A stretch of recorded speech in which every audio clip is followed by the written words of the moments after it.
Hukum cryptocurrency di Indonesia menurut para ulama. Fatwa Majelis Ulama Indonesia, penggunaan cryptocurrency sebagai mata uang hukumnya haram karena mengandung gharar, darar, dan bertentangan dengan Undang-Undang Nomor 7 Tahun 2011 dan Peraturan Perbankan Indonesia Nomor 17 Tahun 2015. Cryptocurrency sebagai komoditi atau aset digital tidak sah diperjualbelikan, namun apabila sebagai aset memenuhi syarat sebagai sil'ah, memiliki underlying dan manfaat yang jelas, maka sah diperjualbelikan. Kemudian ulama Muhammadiyah menyatakan hukum cryptocurrency tergantung pada penggunaannya.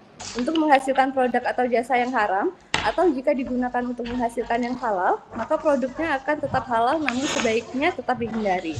Kemudian LBMPWNU Yogyakarta menyatakan bahwa cryptocurrency merupakan teknologi modern yang boleh digunakan dengan pertimbangan terpenuhinya cryptocurrency sebagai alat tukar.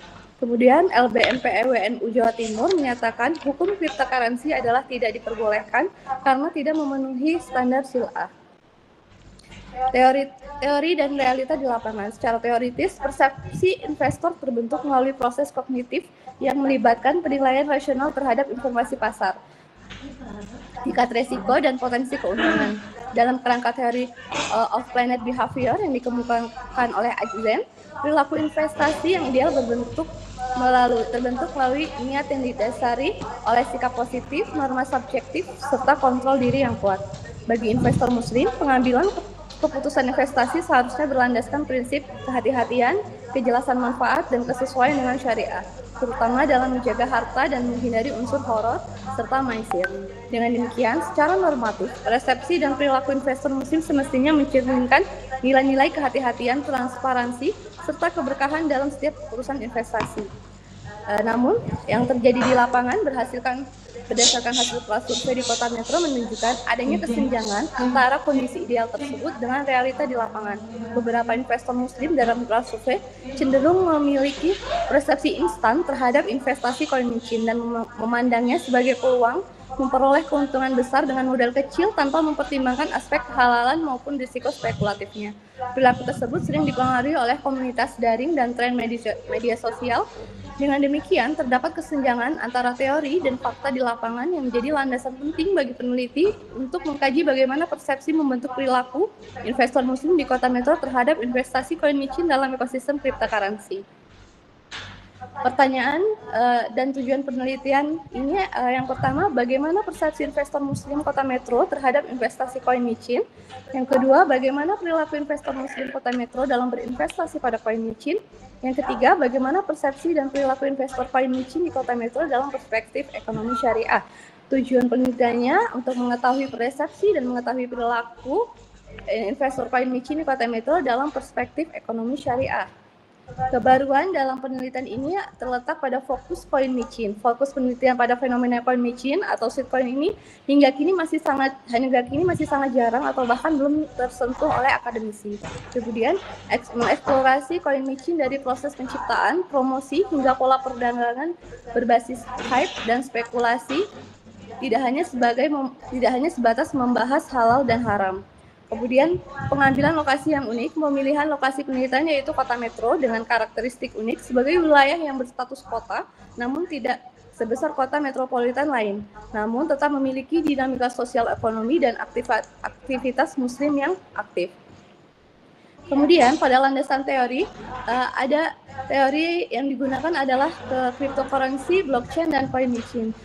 Ada pengertian cryptocurrency, ekosistem cryptocurrency, teknologi blockchain dalam ekosistem cryptocurrency, dan kemudian coin micin dalam ekosistem cryptocurrency. Selanjutnya, teori yang dipakai adalah persepsi investor, teori perilaku keuangan, kemudian psikologi keuangan, dan financial behavior.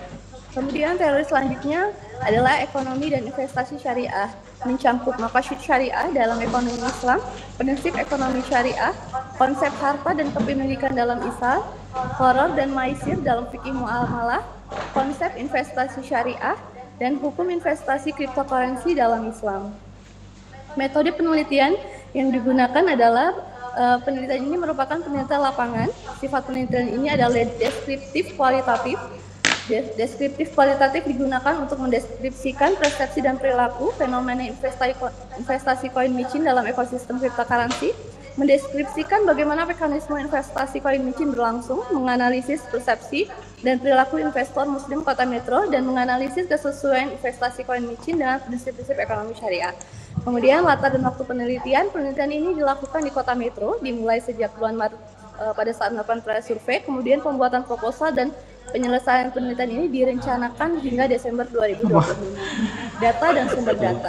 Sumber data primer dalam penelitian ini adalah semua pihak yang terlibat langsung dalam ekosistem cryptocurrency, khususnya koin micin. Pihak tersebut diantaranya adalah developer, yaitu pihak yang membuat koin micin, kemudian ada investor Muslim Kota Metro yang berinvestasi pada koin micin.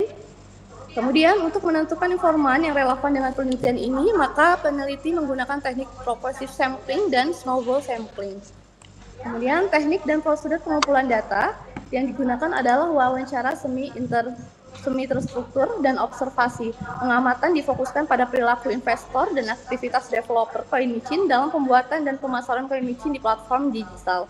Kemudian teknik penjaminan keabsahan data yang digunakan yaitu triangulasi sumber dan teknik. Kemudian untuk mendapatkan data yang valid, peneliti menggunakan uji kredibilitas, teknik keteralihan, ketergantungan, dan kepastian.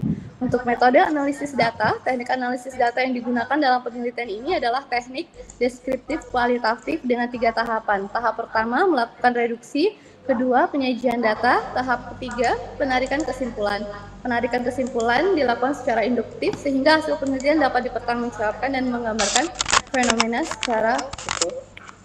Terima kasih. Baik, sekian presentasi mengenai proposal saya.